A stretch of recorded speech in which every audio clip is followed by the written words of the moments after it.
Soy Fernando Díaz Villanueva, hoy es 28 de noviembre de 2022 y esto es La Contracrónica.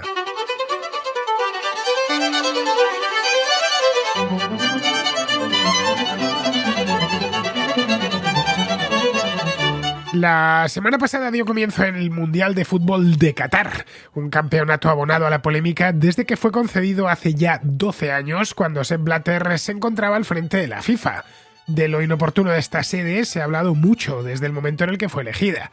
Se ha dicho que el país es demasiado pequeño, que el clima es muy caluroso durante todo el año, que se trata de una dictadura que no respeta los derechos humanos, que discrimina a mujeres y homosexuales y que la infraestructura del mundial ha sido construida con mano de obra semiesclava. El gobierno catarí se ha defendido arguyendo que nada de eso es cierto y que las críticas están movidas por el racismo.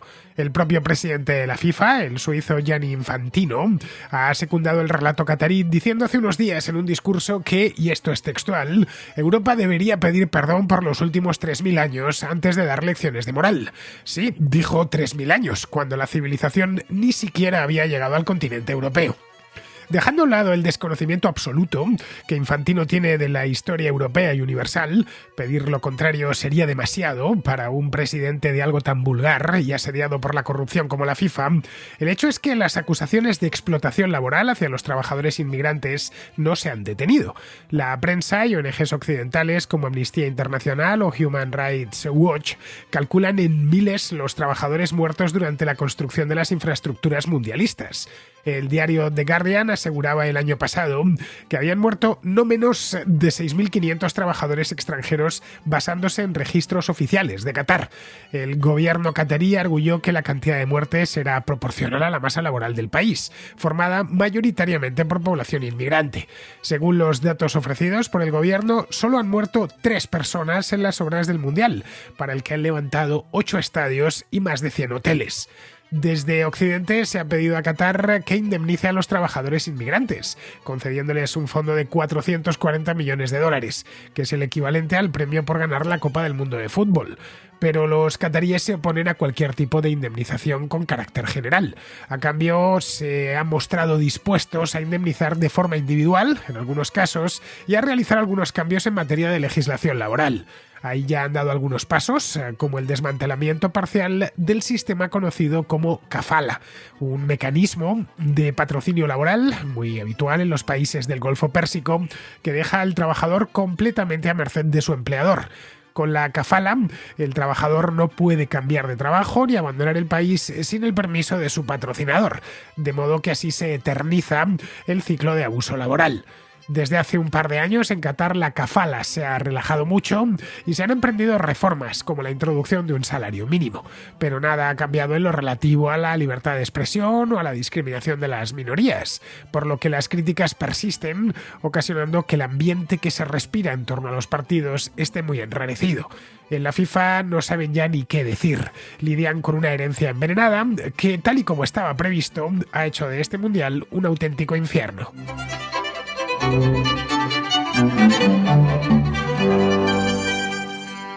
Desde que hace poco más de una semana, sí, justo empezó el día 20, el domingo ¿no? El pasado, pues desde entonces, desde que arrancó el Mundial de Qatar, todo es polémica. Echa uno un vistazo al periódico, a mí el fútbol no me gusta y procuro saltarme todas las noticias relativas al fútbol en general, deporte, pero claro, no puedo evitar verlo, sobre todo cuando no tratan de temas deportivos. Normalmente en los mundiales se habla de deporte, de partidos, de quién ha ganado, de con quién van a jugar, de si han jugado bien, de por qué han perdido.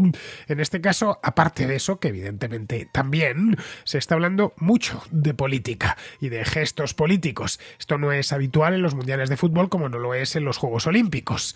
Hay días en los que lo de menos a lo largo de esta última semana ha sido el fútbol, de lo que menos se ha hablado, ha sido el fútbol. Esto, ¿para qué negarlo?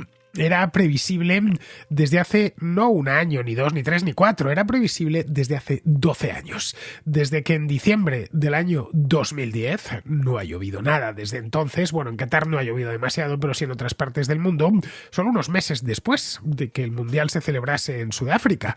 Un Mundial, por cierto, este de Sudáfrica, que vino también acompañado por la polémica, ya que se acusó a la candidatura de haber sobornado a algunos altos directivos de la FIFA. Bien, pues desde entonces, recordamos recordadlo, los españoles lo recordáis bien. El Mundial de Sudáfrica se recuerda con mucho gusto en España porque lo ganó la selección española, pero fue el primero de una serie de 3 mundiales: Sudáfrica en 2010, Rusia en 2018 y Qatar en 2022, cuya adjudicación ha causado polémica. El más problemático de los 3 ha sido sin duda el de Qatar, por varias razones. Unas de tipo climático, nada pueden hacer los cataríes, no pueden mover de lugar el país, y otras de tipo político. El clima en Qatar es desértico, como lo es en los Emiratos Árabes o en Kuwait o en la propia Arabia Saudita, y es muy cálido todo el año, incluso en los meses invernales. El país se encuentra en el paralelo 25, un poco por encima del trópico de Cáncer, rodeado en su totalidad por el desierto arábigo y el Golfo Pérsico. Eso hace que las temperaturas máximas durante casi todo el año sean superiores a los 30 grados y en muchos casos a los 40 grados. Se alcanzan en los meses veraniegos entre julio y agosto temperaturas que superan los 50 grados en Doha, en la capital de Qatar.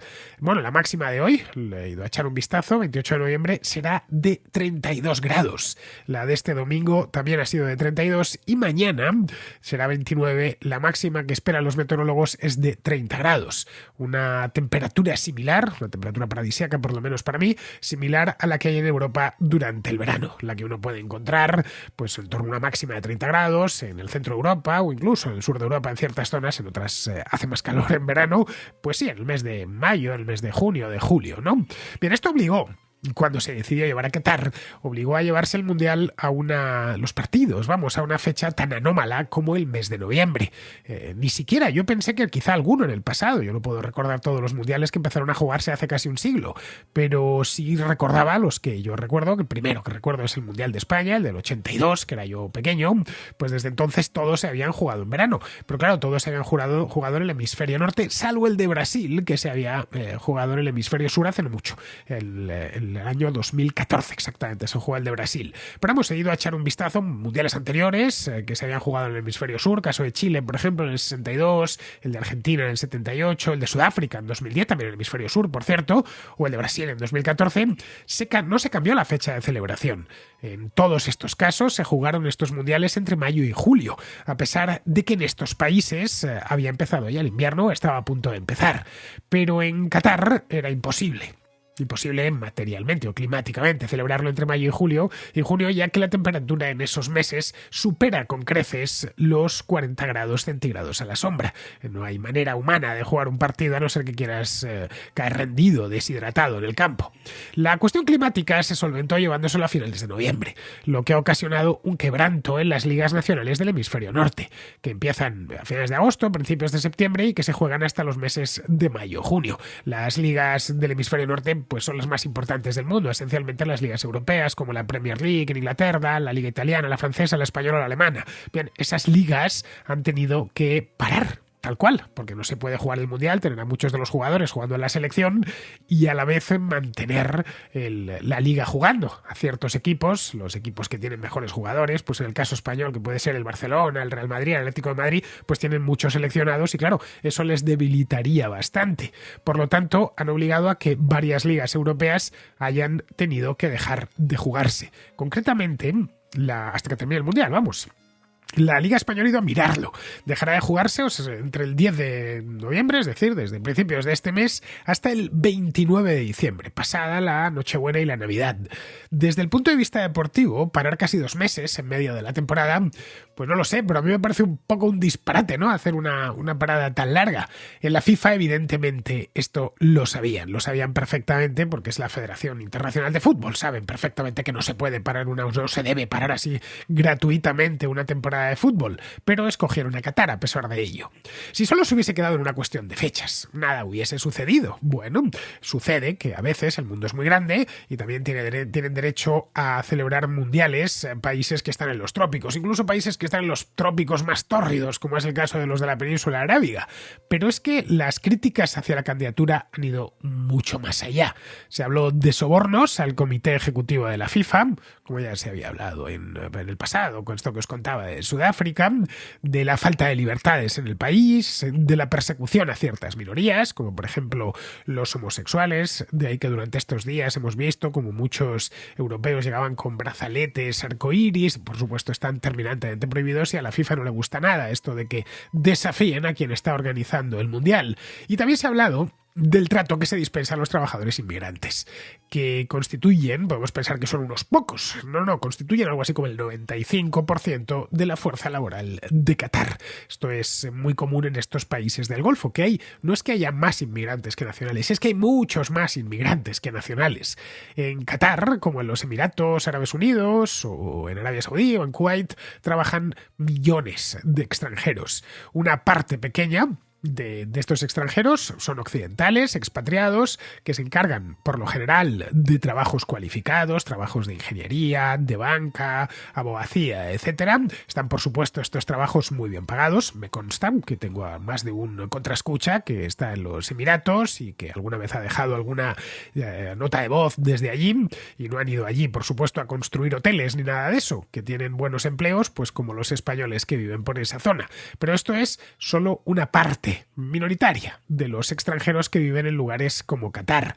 El resto son trabajadores manuales provenientes de países del sur de Asia, del sudeste asiático o de África también, países como la India, como Pakistán, Bangladesh, Kenia, Nepal, las Filipinas, en fin, países de renta baja que están por lo general superpoblados y que envían inmigrantes en todas las direcciones, no solo hacia el Golfo Pérsico, sino también hacia Europa o Norteamérica. Bien, pues este es el grueso de los trabajadores inmigrantes en Qatar y en el resto del Golfo Pérsico. Estos trabajadores acuden al Golfo porque, a pesar de que las condiciones laborales son duras, y no solo por el clima, que está claro, evidentemente, que construir un edificio a 45 grados pues es mucho más duro que construirlo a 21, no solo por eso, sino porque son duras porque el sistema para este tipo de trabajadores es especialmente duro y carecen por completo de derechos laborales. Ellos se van porque, a pesar de ello, los salarios en Qatar o en Kuwait o en los Emiratos son algo más altos que en sus países de origen. Para contratarles emplean un sistema llamado kafala. Así, tal cual, tal y como suena y tal y como se escribe, que en árabe significa, estuve buscándolo, significa garantía, tal cual, eso es la kafala. El empleador lo que hace es que contrata al empleado en su país de origen, pues por caso en Filipinas o en Pakistán o en algún país de los que envían grandes cantidades de migrantes hacia los países del Golfo, les consigue un permiso de trabajo y de residencia para poder estar allí, y a partir de ahí ese trabajador queda completamente a merced del empleador. Y cuando digo completamente a merced, es completamente a merced. El sistema de kafala, de cualquier modo, no es algo nuevo, no es algo que se ha creado en estos tiempos o en los últimos 50 años con la industria petrolera, no, siempre ha existido, según parece, según he podido comprobar, entronca al parecer con las tradiciones beduinas de estos países del Golfo, según las cuales los anfitriones, los beduinos tienen fama desde siempre de ser muy hospitalarios, pues los anfitriones de huéspedes extranjeros de siempre asumían la responsabilidad legal y también la responsabilidad económica de ellos. Y la figura era la del kafel en árabe, que significa patrocinador o garante, de ahí lo de kafala, la garantía. Los británicos, que estuvieron por aquella parte del mundo hace ya más de un siglo, descubrieron este sistema de kafala que se aplicaba por estas tribus pues desde tiempo inmemorial, y le vieron muchas ventajas. Lo descubrieron en el siglo XIX. Qatar, no olvidemos, fue un protectorado británico hasta hace relativamente poco tiempo, hasta el año 1971, vamos, ayer por la tarde, al igual que los Emiratos o que Kuwait.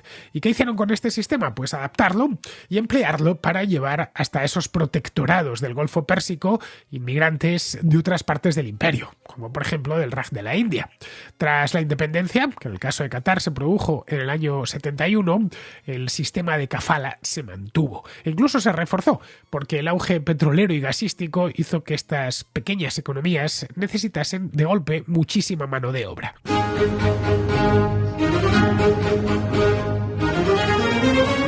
Como es bien sabido, Qatar es uno de los países más ricos del mundo. Su PIB per cápita, para que nos hagamos una idea, PIB per cápita en paridad de poder de compra, es superior a los $100.000. Muy pocos lugares del mundo se acercan siquiera al PIB per cápita que tiene Qatar.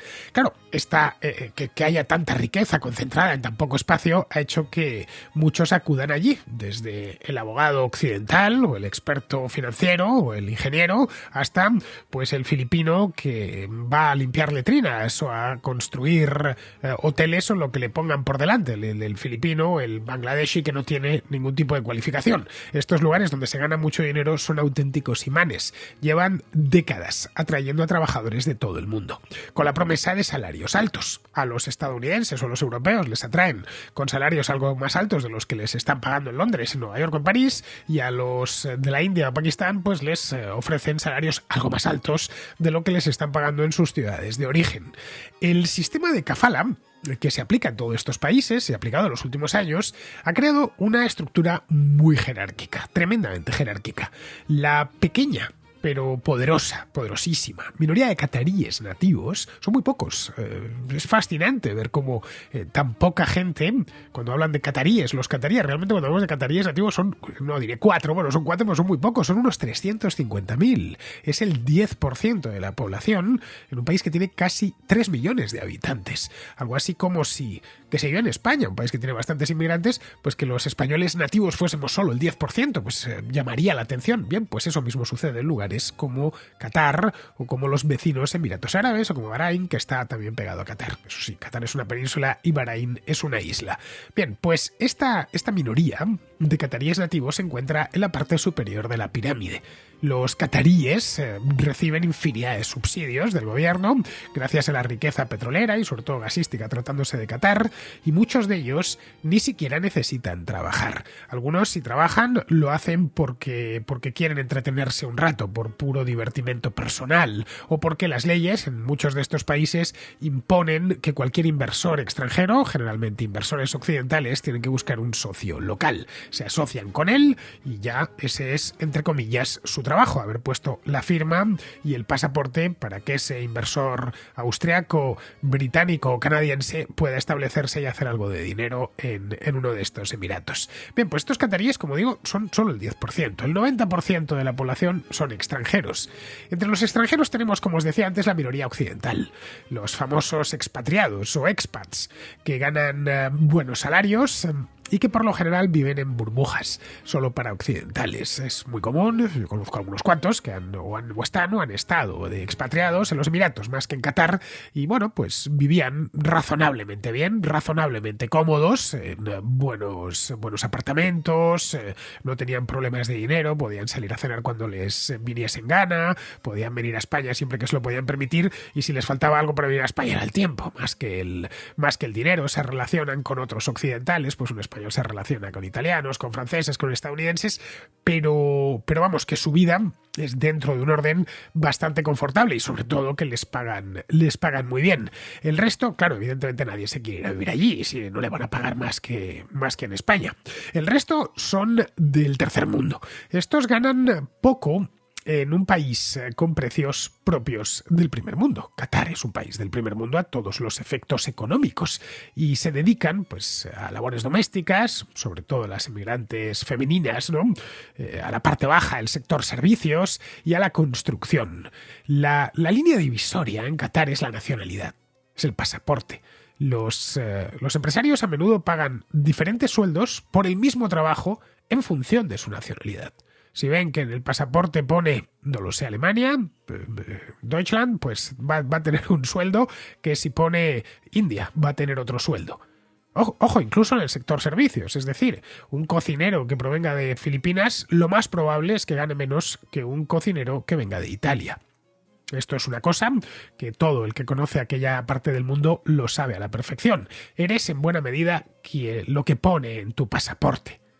Hace un par de años el emir de Qatar fijó un salario mínimo, iban a celebrar el Mundial y trataba de congraciarse con los países occidentales, fijó un salario mínimo de 1.000 riales cataríes al mes. Eso al cambio son unos 250 euros.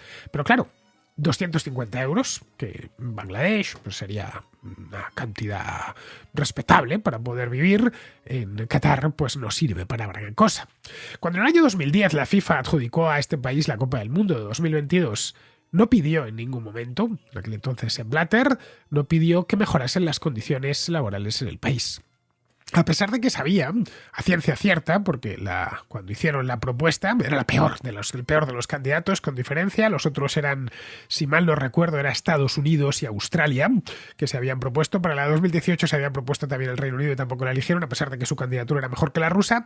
Pero aquí no escogieron a Estados Unidos, sino a Qatar, a pesar de que sabían que no había hecho nada, que había que construirlo todo y que eso iba a necesitar miles, cientos de miles de personas trabajando. Y todos sabían en 2010, como lo saben ahora en 2022, cómo se trabaja para esta gente, cómo trabaja esta gente en países como Qatar. Bien, lo sabían a la perfección, que harían falta cientos de miles de trabajadores para construir la infraestructura. Ojo, han construido muchísimo. Los últimos años Qatar ha sido un emirato en obras. Han construido, lo comentaba el otro día de pasada, en la contrarréplica, es un país minúsculo, tiene 10.000 kilómetros cuadrados, tiene 10.000 kilómetros cuadrados que son de desierto en su mayor parte. El resto es una ciudad que se llama Doha, que es donde vive la práctica totalidad de la población.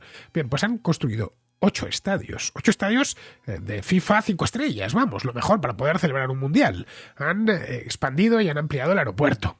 Han hecho desde cero la red de metro de Doha, que la inauguraron hace nada, 3 años, en 2019, antes de la pandemia. Tiene 76 kilómetros de longitud. Muchas redes de metro en el mundo no tienen tantos kilómetros. Tiene 37 estaciones. Fue desarrollada por Deutsche Bahn, por los ferrocarriles alemanes, y el material rodante es de una empresa japonesa, de Mitsubishi.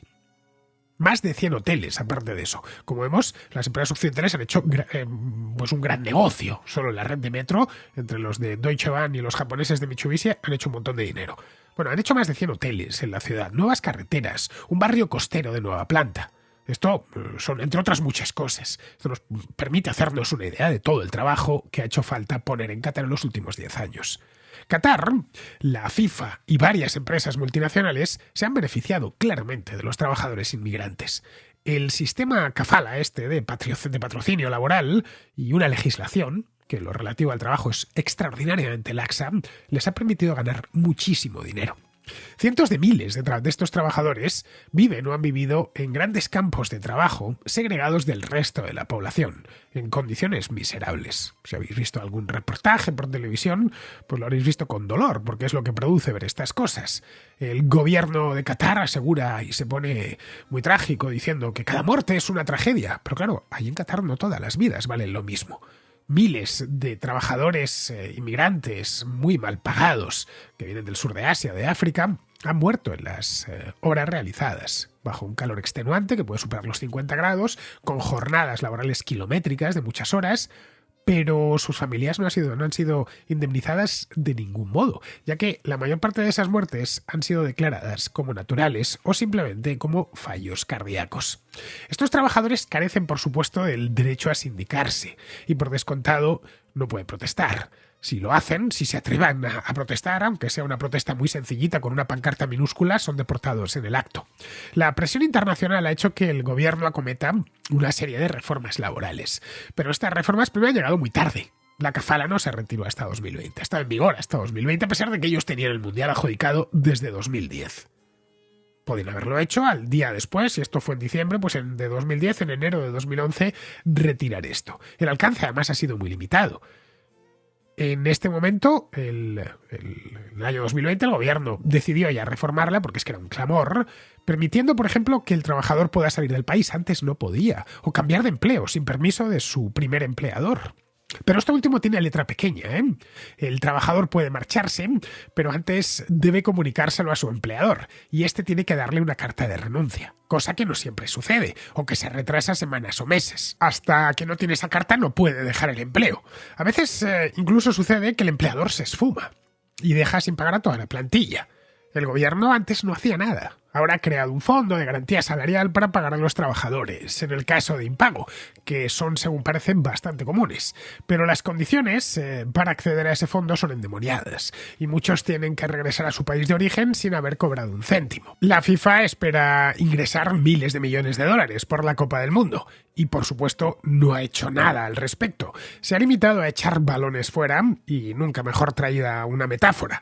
Han dicho varias veces que ese no es su problema, que los trabajadores estén explotados en Qatar, pues no es asunto suyo, ellos no pueden hacer nada, que eso es cosa del gobierno y de las empresas. Se han preocupado, eso sí, de que haya aire acondicionado en los estadios y de que el campeonato se celebre a fines de noviembre.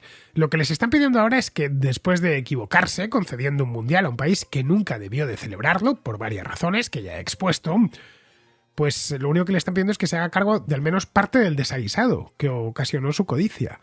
Les han pedido que reserven 440 millones de dólares, que es el equivalente al premio entregado al equipo que gane el Mundial, para indemnizar a las familias de los trabajadores muertos o mutilados en la construcción de las infraestructuras. A Infantino eso no le termina de convencer. Quiere pasar página de la era Blatter cuanto antes y apurar rápidamente el cáliz de este Mundial. La FIFA, a fin de cuentas, está para eso, para hacer dinero con el fútbol, un deporte que despierta las más bajas pasiones del ser humano y en cuyo nombre parece que está permitido todo.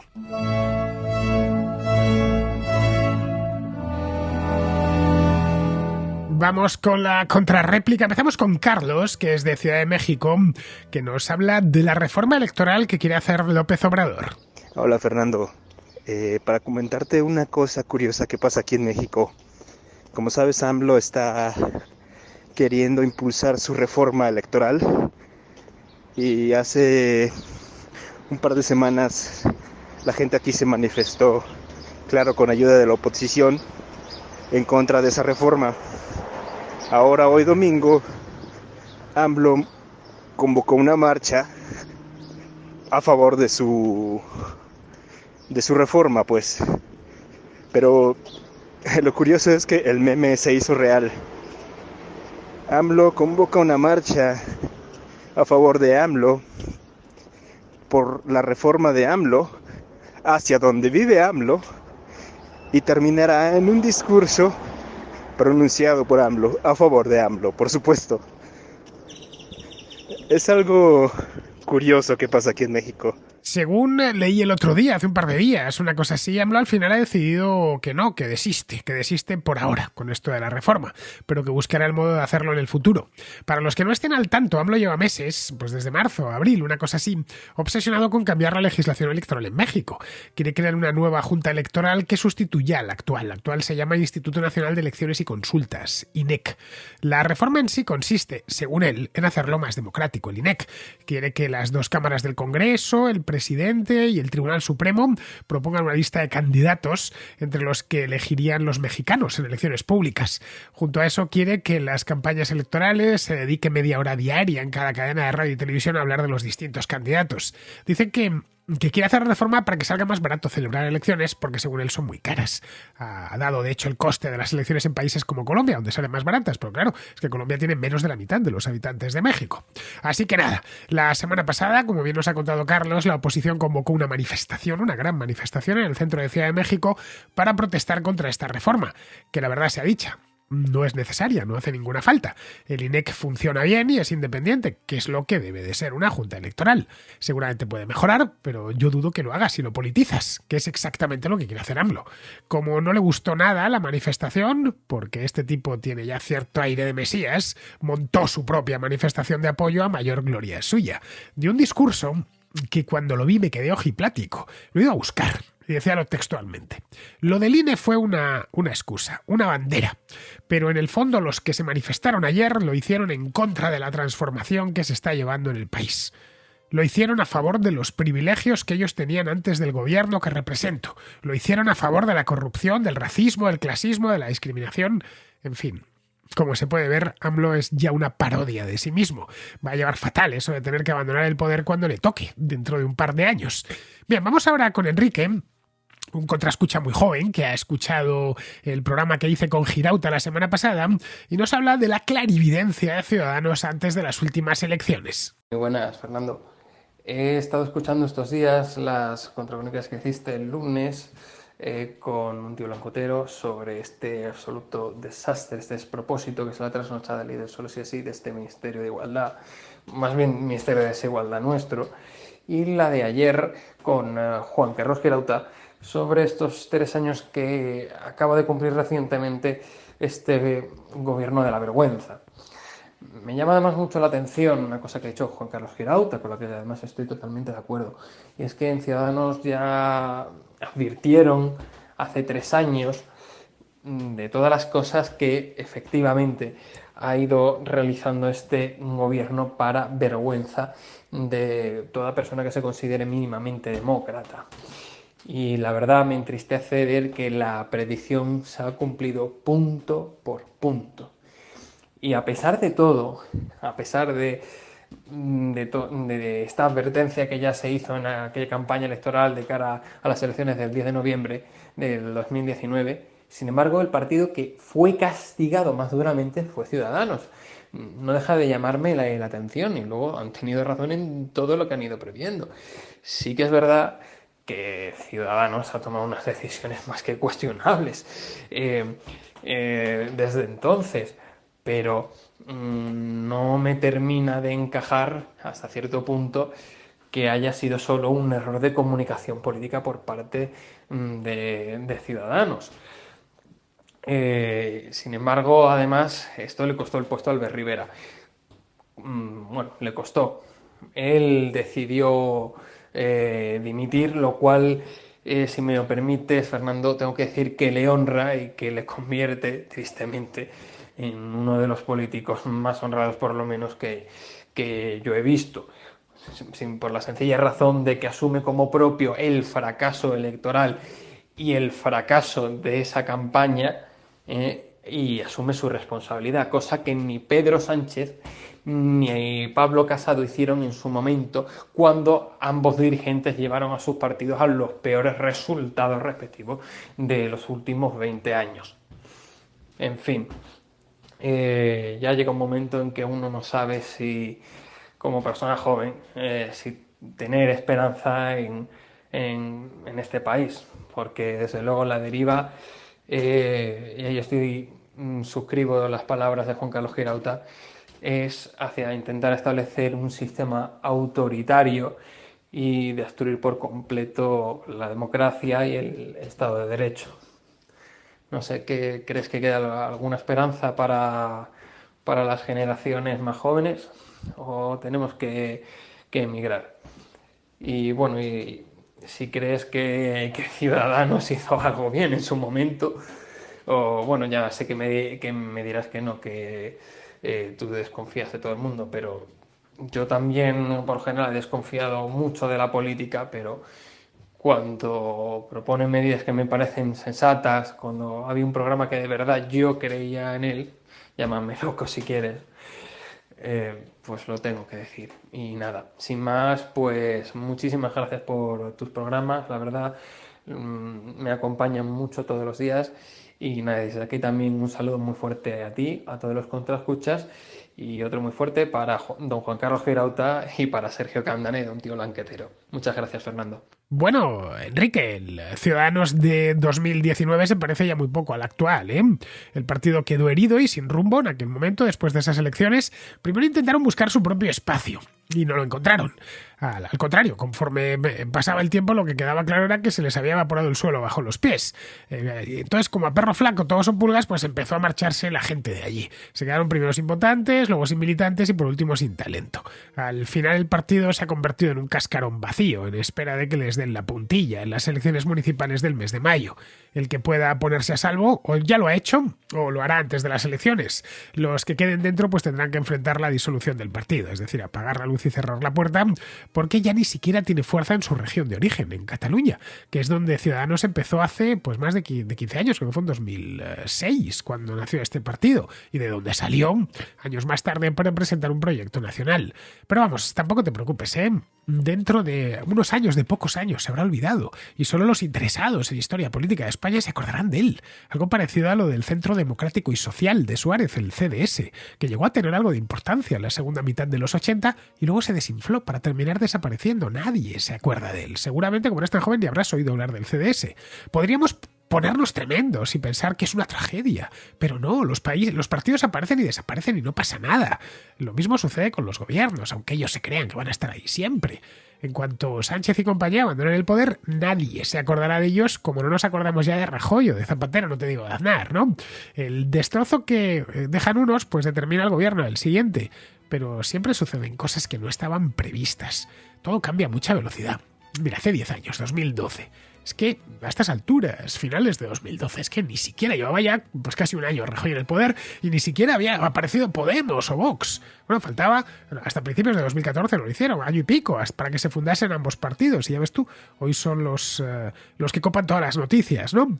Así que, Enrique, tú a lo tuyo, a vivir tu vida, dejar que los demás vivan la suya, y si encuentras un buen empleo fuera y te interesa tener una experiencia, acéptalo. Pero no pienses que fuera las cosas son muy distintas, ¿eh? Cada país tiene sus afanes, sus problemas políticos y siempre hay sensación de que todo se va a acabar y de que vivimos el fin de los tiempos. No es así. Todas las generaciones que nos precedieron tuvieron que lidiar con problemas mucho mayores que los nuestros y los superaron. Vivieron sus vidas lo mejor que pudieron, se dedicaron a su familia, a su profesión, a sus aficiones y no anduvieron pensando que estaban ante el fin del mundo. Así que, como eres muy joven, mi consejo es que te despolitices, que la política es muy mala, que es puro veneno, vamos. Mira a los políticos como lo que son, chusma de la peor especie, que en la mayor parte de los casos, hay algunas excepciones, y que vienen y se van por lo general más ricos, más gordos y más estropeados físicamente de lo que llegaron. Bien, pues vamos a pasar ahora con Pizarro, que tenemos doblete hoy de Pizarro. Primero nos va a hablar de Twitter y de los problemas que tiene, y luego de los cambios políticos que ha habido en Hispanoamérica a lo largo de los últimos 3 años. Si hay alguna duda acerca de si Twitter quebrará y desaparecerá, no hay ninguna acerca de si Twitter, tal como lo conocemos, desaparecerá. Cualquier plan que tenga Elonio para su nueva empresa pasa necesariamente por hacerla viable. Se juega perder el medio de comunicación que desea, un pastizal y parte de su reputación, por lo que no es extraño verle tan afanado y activo con muchas acciones de resultado incierto. Tenemos primera fila para ver a Elonio agobiado y empleándose a fondo en lo que sabemos que sabe hacer, ante un desafío a su altura. La cosa pide palomitas. La inevitable malgestión política de la pandemia y su crisis económica asociada ha llevado a los castigados votantes hispanoamericanos a cambiar de gobernantes. Los nuevos gobernantes llegan con programas de propaganda de izquierdas, a saber, redistribuciones con más gasto público, más deuda y más impuestos. Su inevitable malgestión política de la pertinaz crisis económica, salseada con la guerra de Ucrania, llevará a los castigados votantes hispanoamericanos a cambiar de gobernantes. Los actuales presidentes hispanoamericanos de izquierda saben que están en una ratonera de promesas imposibles, pero como es su hábitat natural, tampoco se estresan en demasía. Vivir día a día, mentira a mentira y chapuza a chapuza e ir tirando. Un cordial saludo de Pizarro. Y hasta aquí, queridos amigos, llega la contra de hoy, día 27, mañana será 28 y estaré de vuelta. Hasta mañana.